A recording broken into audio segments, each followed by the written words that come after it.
നിങ്ങളുടെ favourite shows ഇനി ഒരിക്കലും മിസ്സാവില്ല. ഇപ്പോൾ C5 കാണും നിങ്ങളുടെ ഫേവറേറ്റ് ഷോസ് തികച്ചും സൗജന്യമായി. എന്തായാലും നീ ഇത്രയും കഷ്ടപ്പെട്ട് ഊഹിച്ചതല്ലേ, അപ്പോ ഞാനങ്ങ് സമ്മതിച്ചു തരാം. അതെ, ഞാൻ തന്നെ അവനെ പൊക്കിക്കൊണ്ടുപോയത്. ഇനിയിപ്പോ നിനക്ക് എന്ത് ചെയ്യാൻ പറ്റും? ഇനി ഞാൻ പറയുന്നത് മുഴുവൻ കേട്ടിട്ട് നീ പോയാ മതി. എല്ലാവരുടെയും മുന്നിൽ വെച്ചും ദേ ഇപ്പോഴും നീ പറയുന്ന കേട്ടു, എന്നെ പോലെ അല്ല നീ എന്ന്. അതെ, എന്നെ പോലെ അല്ല നീ. ഞാൻ സ്നേഹിച്ചതും വിവാഹം കഴിക്കാൻ ആഗ്രഹിച്ചതും നിന്റെ ഏട്ടനായ സന്ദീപിനെയാ, അല്ലാതെ ധനുഷിനെ പോലെ ഒരു ഫ്രോഡിനെ അല്ല. നിന്റെ ഒരു വിവാഹമല്ലേ മുടങ്ങിയത്, എന്റെ 2 തവണ മുടങ്ങിയിട്ടുണ്ട്. പക്ഷെ നിന്നെ പോലെയൊന്നും ഞാൻ കാണിച്ചിട്ടില്ല. നിന്നെ പോലെ മദ്യപിച്ച് ലെക്കുകെട്ട് ഇവിടെ അച്ഛന്റെയും ഏട്ടന്മാരുടെയും മുന്നില് ഞാൻ കരഞ്ഞു കാണിച്ചിട്ടില്ല എന്ന്. അന്ന് ഞാൻ സ്വയം ഉരുകിയിട്ടേ ഉള്ളൂ. സ്നേഹ, നീ ഒരു കാര്യം മനസ്സിലാക്കണം. നിന്റെ വിവാഹം നിന്റെ മാത്രം പ്രശ്നമാണ്. നീ വിഷമിക്കുന്നത് കാണുമ്പോഴാ ഇവിടെ ഉള്ളവർ നിന്നെ ആശ്വസിപ്പിക്കാൻ വരുന്നത്. അപ്പൊ നിന്റെ ഓവർ ഷോ. അവനെ കിട്ടില്ലെങ്കിൽ നീ ചത്തുകളയും പോലും. എനിക്കറിയാം നീ ചാവാനൊന്നും പോകുന്നില്ലെന്ന്. മദ്യത്തിന്റെ ബലമില്ലാതെ നിനക്കത് പറയാൻ പോലും പറ്റില്ല.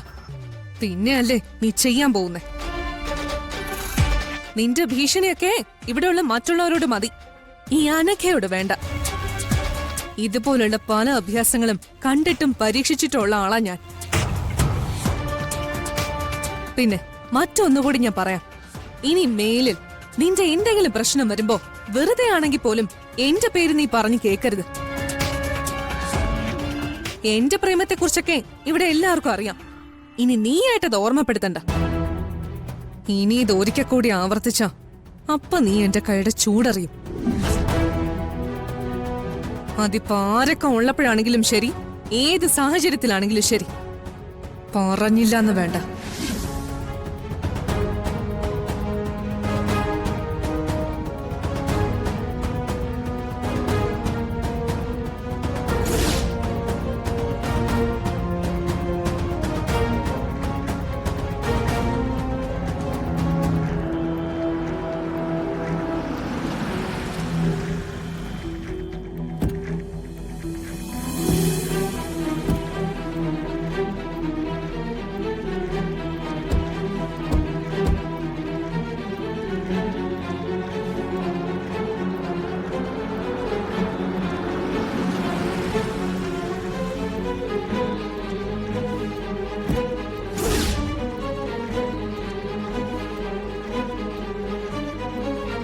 നിങ്ങൾ അകത്തേക്ക് ചെല്ല്, ഞാൻ വന്നേക്കാം.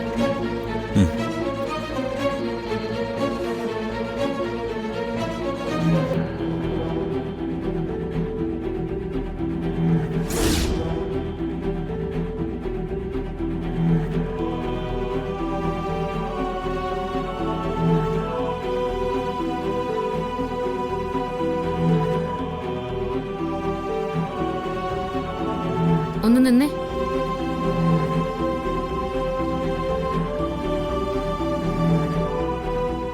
ജയിലിന് മുന്നിലെ കലാപ്രകടനമൊക്കെ നന്നായിരുന്നു. അവിടുന്ന് ധനുഷിനെ തട്ടിക്കൊണ്ടുപോയത് നിങ്ങളാണെന്നും എനിക്ക് മനസ്സിലായി. അത് വെറുതെ. ജയിലിന് മുന്നിൽ നിന്ന് ആരോ ധനുഷിനെ തട്ടിക്കൊണ്ടുപോയി, അത് ഞാനാണെന്ന് നീ ഊഹിച്ചു. അങ്ങനെ പറയുന്നതാ ശരി. എന്താ, എന്റെ ഊഹം കറക്റ്റ് അല്ലെന്നാണോ നിങ്ങൾ പറഞ്ഞു വരുന്നേ? എന്തായാലും നീ ഇത്രയും കഷ്ടപ്പെട്ട് ഊഹിച്ചതല്ലേ, അപ്പോ ഞാനങ്ങ് സമ്മതിച്ചു തരാം. അതെ, ഞാൻ തന്നെ അവനെ പൊക്കിക്കൊണ്ടുപോയത്. ഇനിയിപ്പോ നിനക്ക് എന്ത് ചെയ്യാൻ പറ്റും? ഒന്നും ചെയ്യാൻ പറ്റില്ല. അതുകൊണ്ട് നീ നിന്റെ കാര്യം നോക്കി മര്യാദയ്ക്ക് അടങ്ങി ഒതുങ്ങി ഇവിടെങ്ങാൻ ഇരിക്കാൻ നോക്ക്. സ്നേഹിതനെ ഒളിപ്പിച്ചു നിർത്തി അടുത്ത് എന്തെങ്കിലും നാടകം കളിച്ച് അവനെ നെല്ലിശ്ശേരിയുടെ പടി ചവിട്ടിക്കാന്നാണോ? എങ്കിൽ അതങ്ങ് മാറ്റി വെച്ചേക്കണം. നിങ്ങൾ ഈ കളിക്കുന്ന കളിയൊക്കെ സ്നേഹയുടെ ജീവിതം വെച്ചാ. അവളുടെ ആത്മാർത്ഥതയാ നിങ്ങളിപ്പോ ചോദ്യം ചെയ്യുന്നതും. അതിനുള്ള തിരിച്ചടി ചെറുതായിരിക്കില്ല നിങ്ങൾക്ക്. സ്നേഹയ്ക്കൊക്കെ ഇനി എന്തോന്ന് ജീവിതം? അവളുടെ ജീവിതമൊക്കെ എന്നേ പോയി. അതൊന്നും നീ അറിഞ്ഞില്ലേ? അതുപോലെ ഇവിടുത്തെ ഓരോന്നിന്റെയും ജീവിതം താറുമാറാവും. ആക്കും ഈ അവന്തിക. അതിന്റെ ഇടയിലേക്ക് വലിയ വായിൽ വർത്താനവും പറഞ്ഞുകൊണ്ട് കുറുകെ കയറി വന്നാ ആ നാവ് ഞാൻ അരിഞ്ഞെടുക്കും. പറഞ്ഞില്ലാന്ന് വേണ്ട.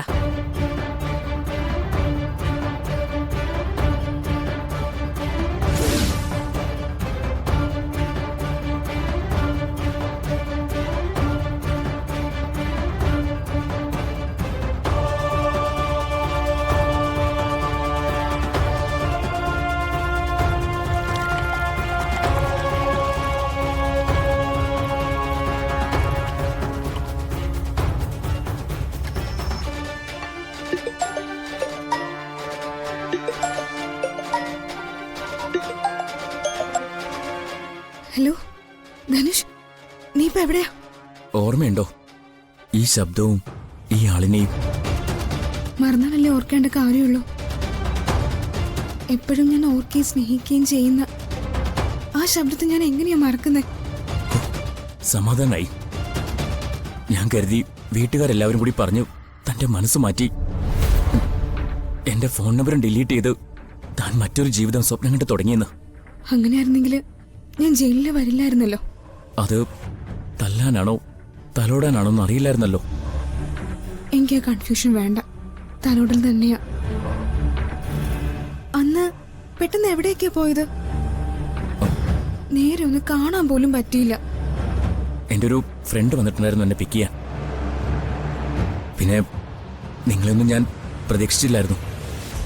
സത്യം പറഞ്ഞ ധനുഷ് ഇപ്പൊ വിളിച്ചപ്പോഴാ സമാധാനമായത്. ഞാൻ കരുതി അർച്ചനടുത്തെയും സച്ചേട്ടനൊക്കെ കൂടെ ചേർന്ന് ധനുഷിനെ കിഡ്നാപ്പ് ചെയ്തോണ്ട് പോയതായിരിക്കും. അങ്ങനെയൊക്കെ കരുതിയോ? അതിന് മാത്രം കെൽപ്പുണ്ടോ നിന്റെ അടുത്തേക്ക്? നന്ദേട്ടൻ പറഞ്ഞതുകൊണ്ടാ ഞാൻ ഈ കാര്യം അവരോട് ചോദിച്ച് വഴക്കാക്കാത്തത്.